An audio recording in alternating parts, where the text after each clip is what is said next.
नमस्कार।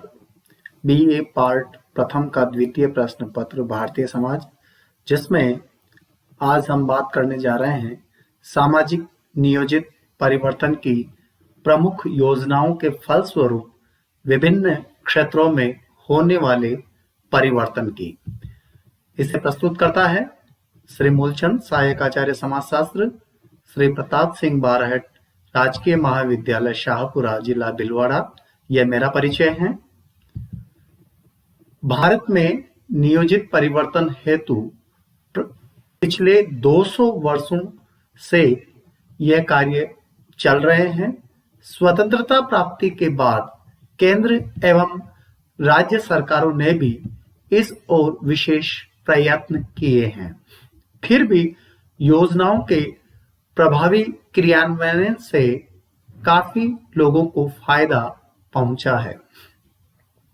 इसमें विभिन्न क्षेत्रों में होने वाले परिवर्तन इस प्रकार है।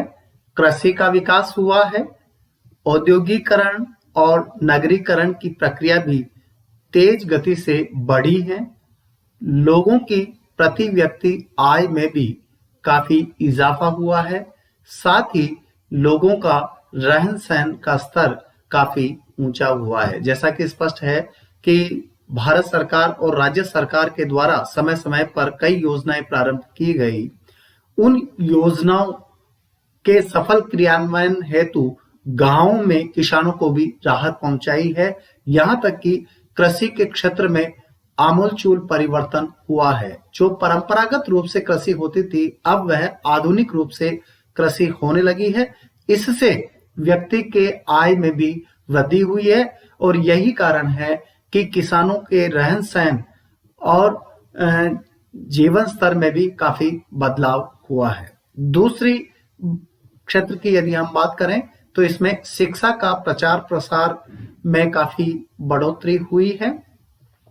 शिक्षा के कारण ही सदियों से चले आ रहे अंधविश्वासों और पुरानी कुप्रथाओं से मुक्त होने हेतु क्रियान्वित हुई है। लोगों में वैज्ञानिक दृष्टिकोण पनपा है तथा किसी भी घटना के प्रति उनकी सोच में कार्य कारण को देखने को मिलता है। कहने का तात्पर्य, आज हर गांव में, हर कस्बे, शहर में शिक्षा का व्यापक प्रचार प्रसार हुआ है और यही कारण है कि व्यक्ति जो परंपरागत रूप से जिन घटनाओं को पहले देखता था, अब वह वैज्ञानिक दृष्टिकोण से उन घटनाओं को देखता है और यही कारण है कि जो सदियों से चली आ रही कुप्रथाएं हैं, उन कुप्रथाओं को वह त्यागने लगा है। तीसरा, संयुक्त परिवार का विघटन हुआ है एवं एकाकी परिवारों की बढ़ोतरी हुई है। जैसा कि नियोजित परिवर्तन के कारण लोगों की आमदनी में भी परिवर्तन हुआ है, अर्थात इनकम का स्रोत बढ़े हैं और यही कारण है कि धन के बढ़ते हुए महत्व के कारण और स्त्री शिक्षा के कारण संयुक्त परिवार का विघटन हुआ है एवं एकाकी परिवार में जो है तब्दीली हुई है। जनसंख्या नियंत्रण की दृष्टि से भी देश में काफी कुछ किया गया है। प्रतिवर्ष परिवार नियोजन कार्यक्रम पर करोड़ों रुपए खर्च होता है। अब शिक्षित लोग छोटे परिवार के महत्व को समझने लगे हैं। देखिए, जनसंख्या नीति भारत सरकार के द्वारा लागू की गई है और राजस्थान सरकार ने भी इसे एक्सेप्ट किया है और जब तक आम लोगों में ये जागरूकता नहीं होगी तब तक देश विकास नहीं कर पाएगा।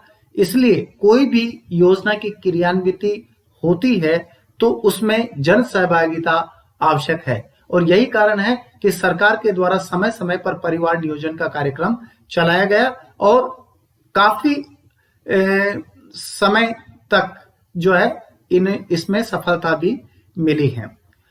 पांचवा, स्त्रियों की सामाजिक स्थिति में सुधार।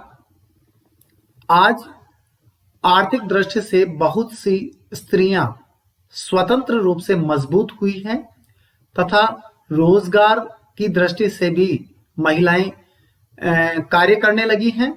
महिलाओं के पक्ष में विभिन्न अधिनियम बनने के बाद सामाजिक स्थिति भी सुदृढ़ हुई है। उन्हें वैवाहिक, पारिवारिक तथा अन्य क्षेत्रों में पुरुषों के समकक्ष अधिकार मिले हैं। देखिए, महिलाओं से संबंधित कई अधिनियम बने हैं। यद्यपि पर्दा प्रथा, इस तरह की कुप्रथाएं थी, जो अब महिलाएं उनका त्याग करने लगी है। शिक्षा मिलने के कारण भी महिलाओं में जागृति हुई है और राजनीतिक क्षेत्र में भी महिलाओं को 33% आरक्षण मिलने पर पंचायती राज व्यवस्था में तो कई महिलाएं प्रधान, सरपंच पद पर चुनी गई है। तो ऐसी स्थिति में निश्चित रूप से महिलाओं की स्थिति में सुधार हुआ है। अब वह स्वतंत्र रूप से, आर्थिक रूप से भी सशक्त नजर आने लगी है।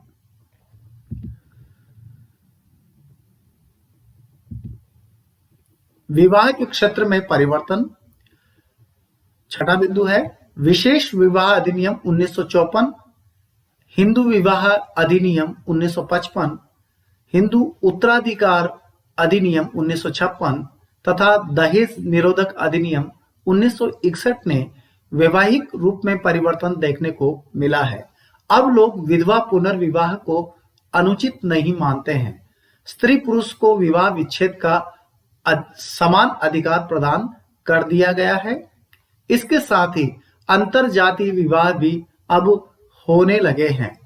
अब यहाँ पर जो स्त्री और पुरुष की जब बात की जाती है कि यह धर्म पत्नी है या दासी की जो है बात की जाती है महिलाओं के लिए, अब वो स्थिति नहीं रही है। अब वो पुरुषों के से कंधा मिलाकर के महिलाएं कार्य करने लगी है।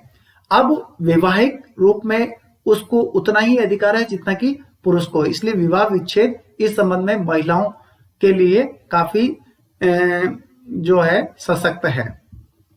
जाति पाति के बंधन का शिथिल होना, आज सभी जातियों के लोगों को समान अधिकार प्राप्त है। विभिन्न जातियों के बीच सामाजिक दूरी कम हुई है।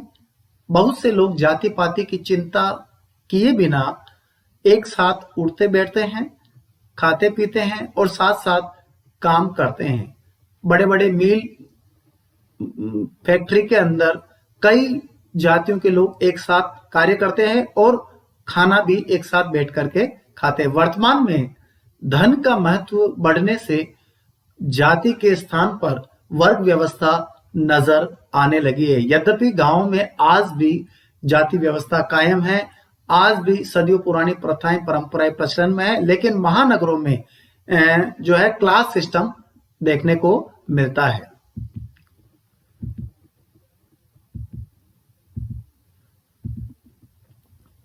नौवां, विभिन्न श्रम कल्याण से संबंधित योजनाओं के फलस्वरूप श्रमिक की स्थिति में भी सुधार हुआ है। इनके लिए समय समय पर पारित विभिन्न अधिनियमों ने इन्हें मिल मालिकों या पूंजीपतियों के शोषण से राहत प्रदान की है। श्रम संगठनों ने भी श्रमिकों की स्थिति को उन्नत करने में योग दिया है। जैसे श्रमिकों के वेतन, काम के घंटे, छुट्टियां, बोनस आदि निश्चित किए गए। साथ ही श्रमिकों को चिकित्सा सुविधाएं भी उपलब्ध है। ये सारी व्यवस्था के साथ में यदि किसी श्रमिक का जो है हाथ पैर मशीनरी में आ जाता है तो उसकी भी मुआवजा की व्यवस्था की गई है। ये कारखाना अधिनियम लागू किया गया है जो श्रमिकों के हित में है।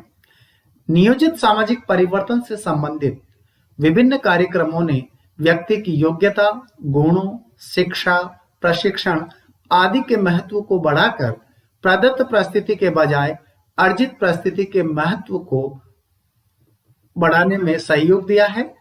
अब उस व्यक्ति का अधिक महत्व है जो किसी उच्च पद पर आसीन है या जो आर्थिक दृष्टि से संपन्न है। देखिए, प्रदत्त परिस्थिति के स्थान पर अर्जित परिस्थिति का महत्व है।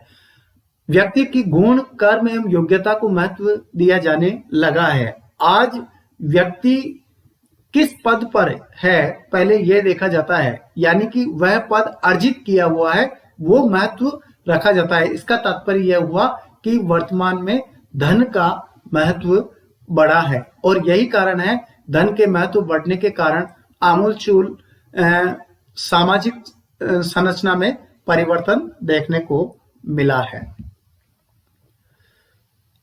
8वां है अस्पृश्यता अपराध अधिनियम 1955। यह अधिनियम पारित होने पर अस्पृश्यता धीरे धीरे कम होती जा रही है, साथ ही लोगों की सामाजिक आर्थिक स्थिति में भी सुधार हुआ है। स्वतंत्रता से पूर्व अस्पृश्य समझे जाने वाले लोगों को समाज के अन्य लोगों के समकक्ष आने का अधिकार और सुविधाएं मिली हैं। नगरों में राजनीतिक दृष्टि से भी अपनी संख्या के महत्व को समझने लगे हैं, किंतु गांवों में स्थिति जस की तस बनी हुई है, अर्थात वहां पर नहीं के बराबर परिवर्तन हुआ है। अनुसूचित जातियों, जनजातियों तथा पिछड़े वर्ग के लोगों को सुविधाएं प्रदान की गई है। इससे उनकी सामाजिक स्थिति और आर्थिक स्थिति में भी सुधार हुआ है। सामाजिक नियोजित परिवर्तन से भारत में शक्ति संरचना में भी परिवर्तन आया है। अब प्रजातांत्रिक शासन प्रणाली में उच्च जाति के लोगों को निम्न जातियों के लोगों के पास चुनाव के अवसर पर वोट मांगने जाना पड़ता है। इससे निम्न जातियों को संगठित होने और चुनाव में अपनी संख्या की शक्ति को पहचानने का अवसर मिला है। विधानसभाओं और लोकसभा में अनुसूचित जातियों एवं जनजातियों के लिए स्थान सुरक्षित होने से अब इन्हें राजनीति में सक्रिय भूमिका निभाने और नेतृत्व में आने का अवसर मिला है। शक्ति संरचना में केवल कुछ उच्च जातियों के लोगों का ही महत्व नहीं रह गया है, बल्कि निम्न समझी जाने वाली जातियों के लोगों को भी शक्ति के पदों को प्राप्त करने का अवसर मिला है। नियोजित सामाजिक परिवर्तन की दृष्टि से प्रारंभ किए गए विभिन्न कार्यक्रमों के परिणाम स्वरूप अब देश में परंपरावादिता से आधुनिकीकरण की ओर बढ़ रहा है। पाश्चात्य सभ्यता और संस्कृति के प्रभाव, शिक्षा, ज्ञान, तार्किकता, मानवतावादी मूल्यों आदि के प्रचार प्रसार के कारण अब लोग पुरानी परंपराओं से चिपके नहीं रहना चाहते। अब वे किसी चीज के गुणों के विश्लेषण के आधार पर उसे स्वीकार या अस्वीकार करने लगे हैं। अब लोग सदियों पुरानी कुप्रथाओं को त्यागने लगे हैं। महिलाओं में पर्दा प्रथा को अब सही नहीं माना जाने लगा है। कहने का तात्पर्य यही है कि नियोजित सामाजिक परिवर्तन से महिलाओं की स्थिति में सुधार हुआ है। पश्चिमी सभ्यता और संस्कृति के प्रभाव के कारण ज्ञान में बढ़ोतरी हुई है। अब व्यक्ति धर्म को मान रहा है तो उसके पीछे कार्य और कारण को भी देख रहा है। विशेषकर मानवतावादी मूल्यों के प्रचार के कारण अब परंपरावादी जो मूल्य है वो परिवर्तित हुए हैं। नियोजित सामाजिक परिवर्तन से संबंधित विभिन्न कार्यक्रमों के फल स्वरूप देश के करोड़ों लोगों को आगे बढ़ने, प्रगति करने तथा अपने जीवन स्तर को ऊंचा उठाने का अवसर मिला है। अब उनमें सामाजिक और राजनीतिक चेतना दिखाई देती है, परंतु आज का व्यक्ति विभिन्न कारणों के संयुक्त प्रभाव के फल स्वरूप अपने में सिमटता नजर आता है। अब उसे अपने समुदाय, समाज और देश की चिंता कम है। अब अपनी ही सुख सुविधाओं में वह डूबा रहना चाहता है। आज के इस भौतिकतावादी युग में व्यक्तिवादिता विशेष रूप से बढ़ी है। व्यक्तिवादी और भौतिकतावादी दृष्टिकोण ने व्यक्ति को अधिक स्वार्थी बना दिया है। परिणाम यह हुआ है कि नियोजित सामाजिक परिवर्तन से संबंधित विभिन्न योजनाओं एवं कार्यक्रमों का जितना लाभ जिन लोगों को मिलना चाहिए था वह नहीं मिल पाया। फिर भी इतना अवश्य है कि विभिन्न विकास कार्यक्रमों एवं पंचवर्षीय योजनाओं ने लोगों में प्रेरणा का संचार किया है, सामाजिक परिवर्तन की गति को तेज किया है और लोगों की आकांक्षाओं को ऊंचा उठाया है। तो इस प्रकार नियोजित सामाजिक परिवर्तन का प्रभाव विभिन्न क्षेत्रों पर पड़ा है और दिखाई देने वाला है। यह स्पष्ट लक्षण है। आज तक बस इतना ही। बहुत बहुत धन्यवाद।